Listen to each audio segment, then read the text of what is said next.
one of our commandments of negotiation, thou shalt not envision only one outcome. Mm.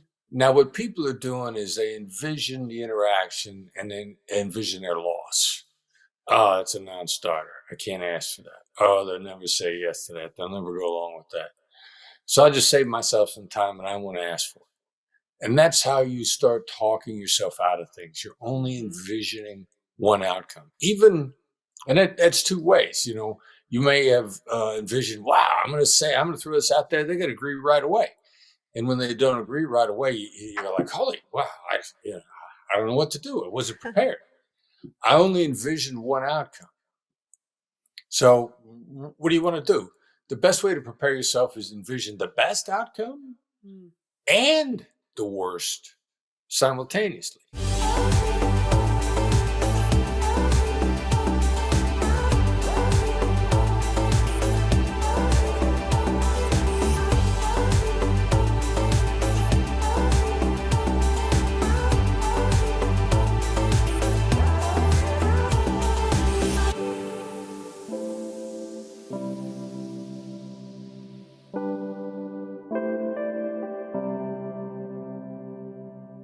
What's up, everybody? Welcome to a brand new episode of the None of Your Business podcast. Sean and Lacey here with you. And this week we have a fantastic guest. I'm sure that we are going to get plenty of comments, feedback. And in fact, this invite went out because people asked us very specifically, how come you've never had Chris Voss on the podcast? And I was like, I don't know, not for any particular reason. Team reached out to him. His team was super gracious to put him on. And, I think everybody knows who Chris Voss is because, he had his splash into the business world after his, what I would consider more of his real heavy lifting section of his life and his career, made a big splash into the business world with his book, Never Split the Difference. He's been on every major podcast, on every major stage. But this being the None of Your Business podcast, I think that one of the extraordinary things about today's guest is that he has managed to make a phenomenal transition from his previous career where he gained his knowledge base and now has transitioned very successfully into the business world. And I'm excited to be diving in on all things Chris Voss. Are you excited? I'm excited. All right, let's see where this goes. Let's bring in Chris. Welcome to the None of Your Business podcast. Thanks, guys. Happy to be here. Thanks for having me on. So we always begin this podcast with the same question, and sometimes it's very revealing because we learn a lot of new and different things, and other times it's just exciting because we think we know, and then we get to hear from our guests. But oftentimes when a guest comes on a podcast and they're talking like you are an expert in this art of negotiation. A lot of times people just think like, well, it just comes naturally. Well, that's because, probably as a young kid, you learned it from your parents. And so good for you. But look at me. Woe is me. I can't learn these things. And so we always ask our guests, tell us a little bit about your creation story. I'd like to get started by asking you, how do you become Chris Voss, the person that you are today? For me, it was just following stuff that I was attracted to. One thing out of left field after another, and just kept getting more interesting. And I love pursuing interesting stuff. I mean, I wanted to be in law enforcement. I saw a movie when I was 16 that made it look like it would be rewarding and fascinating, creative. Also, there was a movie about two police officers in New York who really didn't do what their bosses told them to do. They just did what was right. And, I pursued that most of my career in the FBI. And I wanted to be in SWAT. Hurt my knee, but like crisis response, and decided hostage negotiation didn't sound hard.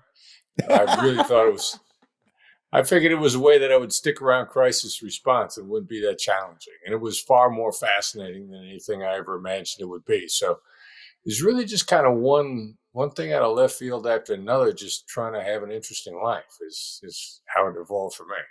So as you jump into crisis negotiation, is it just a natural gift, or how do you go about acquiring the skills that you have today or that you had at the time that you were working? Yeah, I don't think there is any such thing as natural gifts. Mm. I think it's, there's an interesting book, The Talent Code, Daniel Coyle.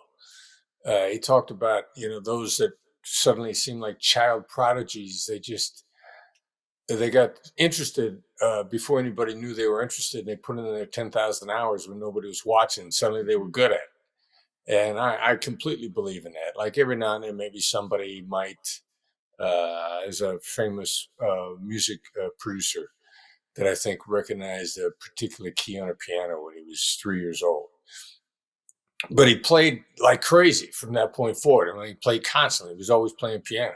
He put his 10,000 hours in. He loved it. He pursued it. And anybody can do that. It's easier when you're younger. There's your neuroplasticity goes dormant at about age 25. It doesn't go away. It just goes to sleep. And anybody has the ability to reawaken it if they want to. And if they find something that they're delighted by or that they love or, that it really makes them come alive, you can get good at anything. Love it. It's so interesting. I was just thinking how many things I've tried to learn after the time I was 25 Well, and that's how much why. harder Now it you is. know. Maybe I wasn't infused with enough like passion and excitement about it to learn it in the way that was necessary. But Chris, so you go on this evolution and somehow you run into the concept or the idea that people in business and entrepreneurs need to learn some of the skills that you've acquired. And so you wrote the book, Never Split the Difference. What was the thought process behind that? Or what was the thing that triggered your desire to bring that to the business world? Well, when I left the government and I knew it was going to be consulting, teaching of some sort, and negotiation, the advice I got from everybody was, you got to write a book, you got to write a book, you got to write a book. I mean, and it was, if you're going to be a consultant or a trainer, if you haven't got a book out there, why not? If you're any good, you should have a book. The book doesn't necessarily have to be any good. There was a gentleman I ran to DC who did security, and he self-published a book on security and just paid to put it in bookstores, which in some bookstores, that's the only way you can get in. And he said it was the best marketing he ever got. Somebody bought a book that he wrote, and it showed that he knew what he was talking about. And the book didn't do particularly well, but it brought him a lot of business. I, however, wanted to sit back a little bit and make sure that we really had a proven system of negotiation end to end. And we wanted to show that it worked in advance. A hostage negotiator from New York City Police Department that I respected quite a bit, when he left the police department, he wrote a book about negotiation called Talk to Me. And he was pretty much like, here's how we did it in law enforcement. Now just go ahead and do it in real life, and with no concrete examples. And that wasn't enough. It's not to say that he didn't know what he was talking about, but it never really took hold. So I had the chance to teach business negotiation, first at Georgetown, then at USC, also at Harvard. And we had proof of concept. I made my students use the skills that I was teaching in everyday life. That was the only way you could pass a class, not in the theoretical pretend negotiations. You go to Harvard or any place else now, they give you a role play, and you role play. That has a limited value, but it doesn't prove to you that it works in your life. And so I took them hostage. Like, if you didn't try it in real life, you didn't pass the class. So I sort of forced them to try it. And when finally got together with Tal Raz, co-author of the book a few years later, had example after example of real life, and Tal integrated all of them, not all of them, but a lot of them into Never Split the Difference, to show that, hey, yeah, this thing I did with this terrorist in the Philippines, it'll work for you with your landlord. so a lot of times, and that's a great transition to my question, is a lot of times, like when you say business negotiation, to some people, to a group of people, what comes to mind is kind of Wall Street, shows like Succession, Billions, cutthroat, high stakes. Right. We're negotiating. But negotiation occurs on so many levels. For somebody that maybe has a little bit of a resistance, like, listen, oh well, here I don't comes want to Chris Voss. negotiate. I don't I want to don't go want into to be business a deals. negotiator. I don't want to be out there, cutthroating people. What do you say to them to kind of take some of that edge off and allow them to see the wide expanse of all things negotiation? Well, you bring up a point. It's really true, and it's something that people struggle against in learning negotiation. One of the reasons why, actually, see, I've got a master class also, and my master class with the real master class. Everybody uses that term now.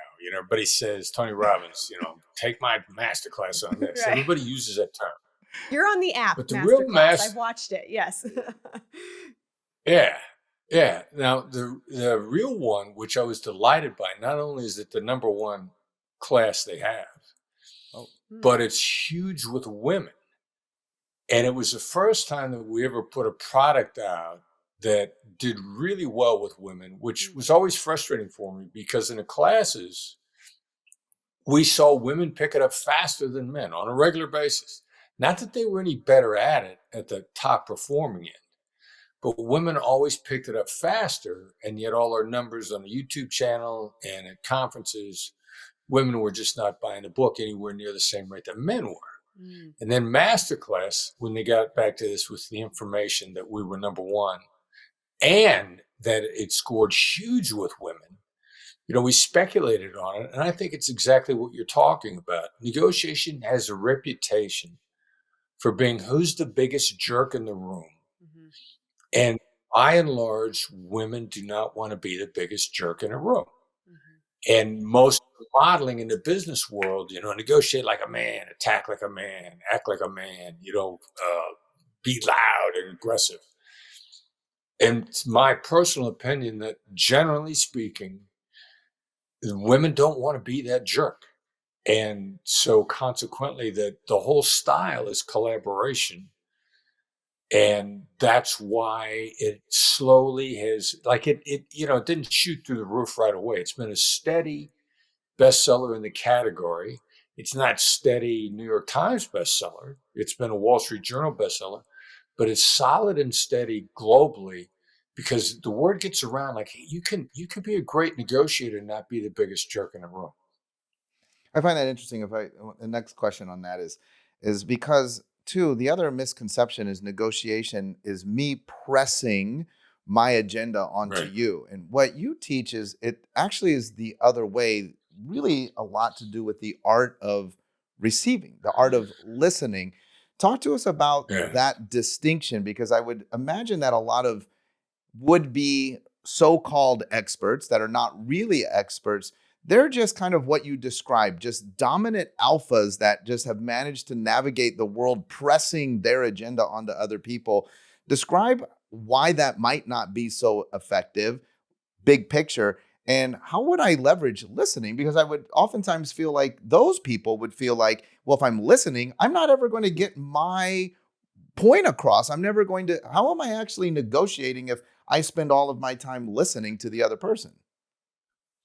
Yeah, well, and there's a big difference between understanding someone and having that person feel heard. Those are two vastly different things. Like I can completely understand you, and you have no idea that I do. You don't feel heard in any way. Now, also a lot of the negotiation philosophy, and some examples are, once you understand them, then you can make a better argument. You can make your case better. You can tailor your value proposition to that person. That person still doesn't feel heard. They're not sure you heard them. If you're doing a good job tailoring your position, your proposition, then maybe they're going like, all right, so maybe this might work. But the feeling of being heard. Now, what good is the feeling of being heard? You actually become far more open to influence and open to listening to me once you feel listened to. In these days, there's a lot more information about neurochemical response and what happens when you feel heard. Well, what happens when you feel heard is you bond to me. And most people have heard of the neurochemical oxytocin. Now, an interesting kicker to oxytocin, a lot of people don't realize, is when you get a hit of oxytocin, your own neurochemical, you're more likely to be honest. So now not only does feeling heard bond you to me, you're more honest with me. Now, then the additional kicker on top of that is you're also going to get a dose of your own serotonin. What good does that do for me to have you feel serotonin? It's a drug of satisfaction, which means you want less.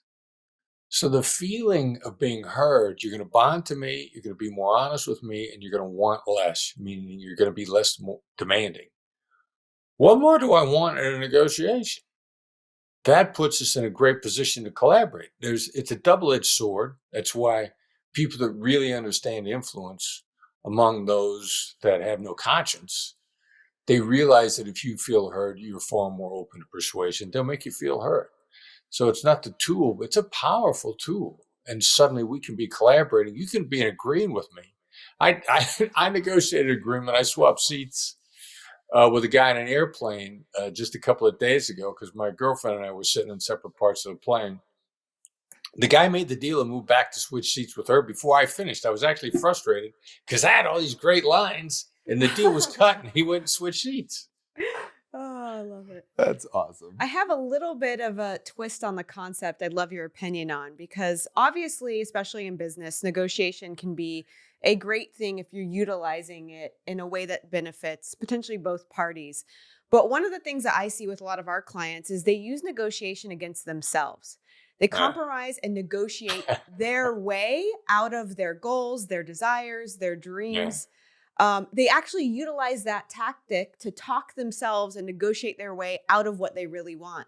What kind of advice do you have somebody that's consistently doing that to themselves?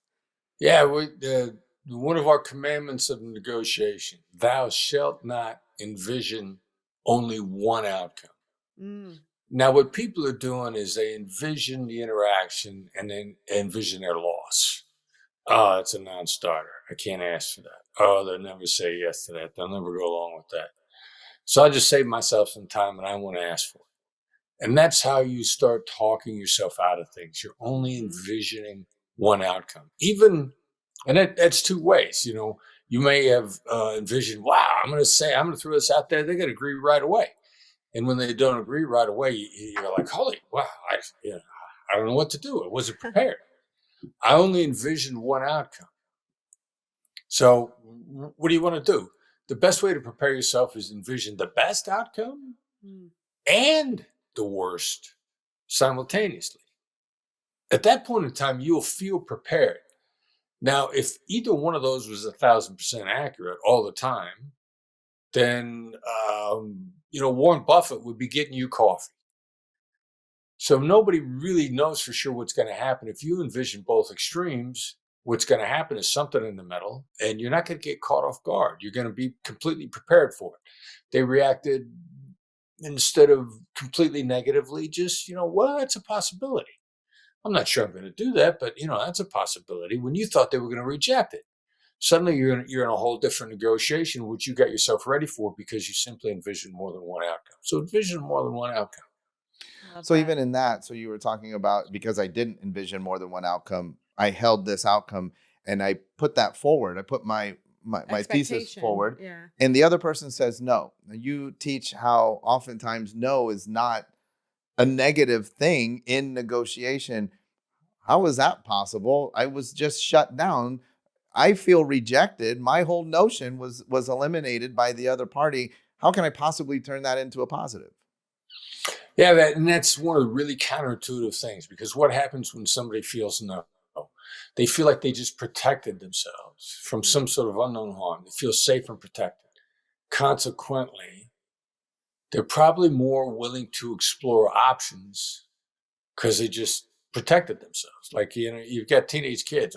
My son, Brandon, who's fully grown, he's given me grandchildren and the best negotiator I've ever met.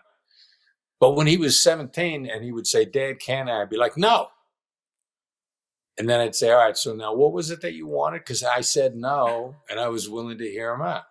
It's remarkable how much more willing people are to explore possibilities once they've said no.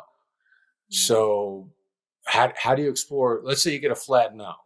You'd use one of our skills, which we would call a label, and I'd probably say, sounds like there's just no wiggle room here at all. Sounds like you made up your mind. A great kicker where a student at Georgetown actually cut a great deal. He once said to his landlord, sounds like there's nothing I can say to get you to change your mind. And the landlord thought for a moment. He says, well, as a matter of fact, here's how we could make this deal. So if you just are willing to explore options and get the other side to explore options, when they've said no, realize they feel safe, they're more likely to do it. It's really interesting listening to you, because what I recognize is that a lot of people, when they're in that situation, especially when they receive a no, they have an emotional reaction. And Yes. I would imagine it's very difficult to be able to slow down time and then say these things and utilize these labels if you have an emotional reaction to what the other individual is saying. So how do you help people extract that component out of the negotiation? I imagine it's damaging if they can't. Well, it's damaging if it catches you off guard. You rise to the level of your preparation. So what does that mean? We teach everybody small stakes practice for high stakes results. Your everyday interactions are all tiny little micro negotiations all along the way. With the person in Starbucks, with the person behind the counter, wherever you're at. Even with the person, when somebody greets you in the morning, it's a way to practice negotiations. And what do I mean? Like if you say to me, how are you today? I could say, sounds like you're having a good day. That's practice using a label. If somebody goes, yeah, how's it going? You could say, wow, sounds like you got a lot on your mind. These micro interactions prepare you for, in the moment, if somebody hits you with a flat no, what you needed, you've been practicing all along. Right. How are you today? Everybody's conditioned to say, fine, how are you? Well, you've broken out of that by instead moving into a different type of communication, which gives you the nimble ability to adapt in a high stakes interaction. Nice. Inside of that, one of the things that I noticed speaking with you is not only, right, do you have that breadth of knowledge on the structure, but the delivery, the pacing when the you, tonality, yes, when you drop down and that calmness in your voice, because when we get the no or we're negotiating, we get a rush of adrenaline and we get going really fast. And then wait a minute. And so on practicing on small stakes, how do you get good at that? Why you just have that so down and you know when to drop it down, because that pulls the other party in towards you versus them raising their guard. Yeah, what I really try to do is I try to have a calming, smiling voice simultaneously, because I'm hitting people on two levels with that, and I slow my voice down as much to slow me down, to put me in a great frame of mind. I mean, it's really about putting myself in the maximum position of success is going to be my attitude. I'm going to keep my own brain under control. And the secondary benefit is going to have a great impact on the other person. So it's a real great way for me to just practice keeping myself in the right frame of mind. And then consequently, the impact with the other person is fantastic. One of the things too inside of that, when you were mentioning earlier, the neurochemistry in the brain, the oxytocin, serotonin, these are also, interestingly, these are the happy chemicals, right? These are, and you don't necessarily think that about negotiation. So you're saying that on the other side, you're causing them to release chemicals into their brain that are associated with happy. So not only being honest, but and delivering the truth to the other party. Is there some degree inside of the other party where they actually feel happy about the outcome? Well, you're 31% smarter in a positive frame of mind. I pulled that stat from Sean Acker's podcast, The Happy Secret to Better Work. I'm satisfied that he knows what he's talking about. Not podcast, it's TED Talk. And one would be surprised here. It's one of the funniest TED Talks you're ever going to listen to.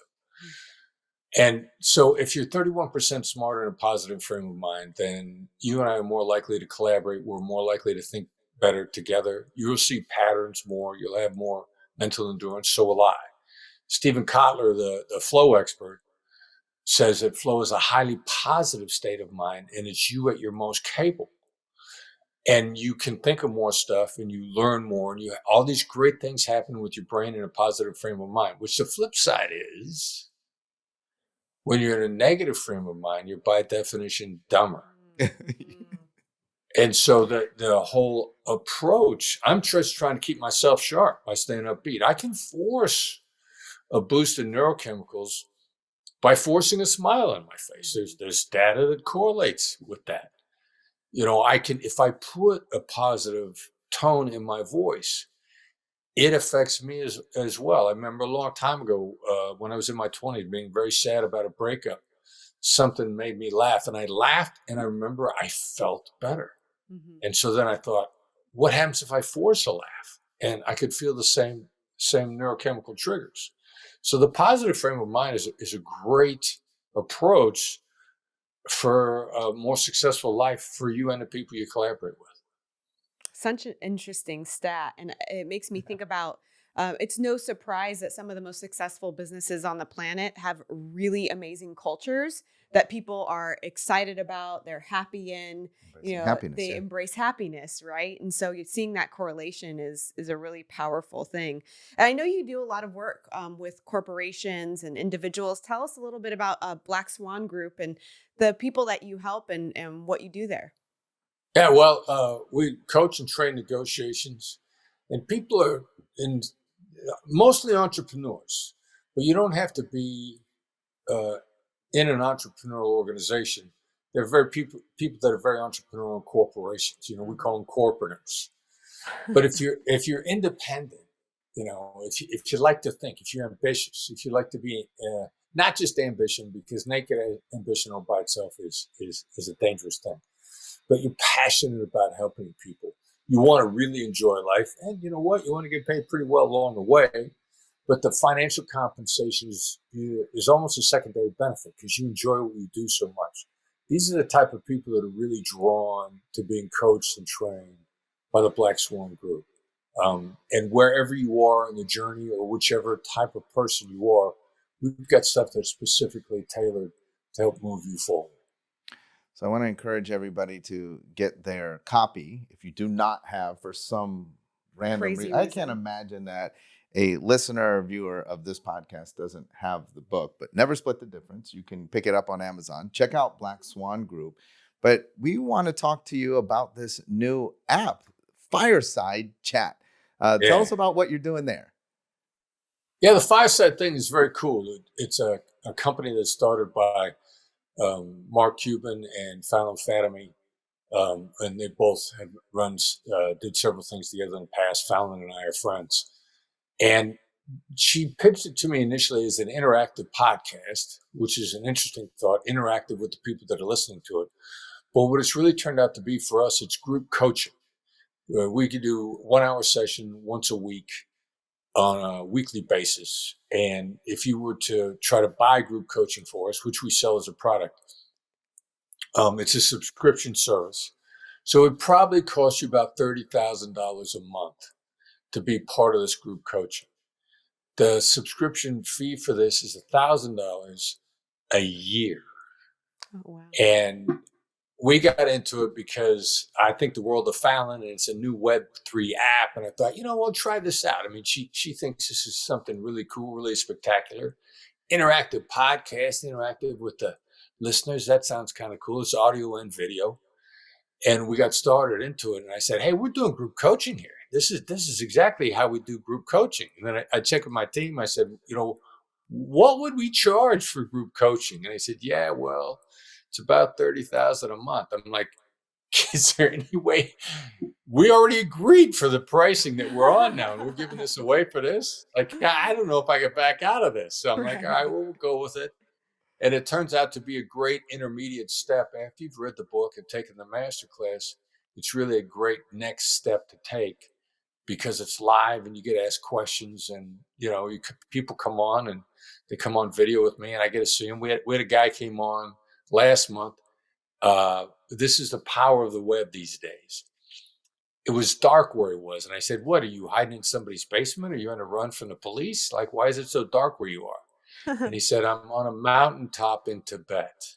Wow. And I went, wow, we got a worldwide audience. This is really cool. So the website is firesidechat.com, but it's an app. So you need to go through your app phone, store, through your phone to download the app. Is that how they plug in with you? Yes, it is. Yeah. On iPhone or Android, it's on both platforms. Fireside. Make sure that you in the App Store. Make sure you jump into that in your app store. Fireside, plug in with Chris. I mean, $83 a month. I don't know if it's paid monthly, but that's what it comes out to be. Yes, to access something that other people, or he's sold it previously for $30,000 a month. This is an incredible, incredible opportunity. I don't know why anybody would pass on an opportunity, because look, as the app grows and more people come on, there may be opportunity for Chris to figure out how to negotiate with Fallon and get it back up to 30,000. A little bit higher of a price point there. Get it back to where he wants it to be. Anything else that you want to add that you think is important for the entrepreneurs out there? We have a lot of our listeners are in the service space. They're very passionate about providing this service to the world, but sometimes they have a difficult time reconciling the value that they bring to being able to negotiate, to charge people what they're actually worth. They struggle with that. What advice would you give to them to help them to be able to find their power inside and be able to really bring their true value to the world? Look, you can do this. It's in you. If your core values are to over deliver, then you deserve to get paid more, because you're always going to be a bargain if you're over delivering. And so you should never cut your price. Over deliver and get paid, and you're worth it. Give yourself a better future. Give your family a better house. Give your kids a better school. You could be a better negotiator, and you can get your value. I love it. Thank you so much, Chris, for joining us. You absolutely knocked it out of the park. I want to encourage everybody, never split the difference. Check out Black Swan Group. Check out Fireside app. Make sure that you get plugged in with all things Chris. Absolutely amazing. Thank you for joining us. Thanks, guys. It was a real pleasure. All right, everybody. That's it for this week. I don't know how we top this one. We might have to just end the show for all time. That's it. Chris absolutely killed it. But if we do decide to try and one-up ourselves, we'll be back again next week with a brand new episode of the None of Your Business podcast.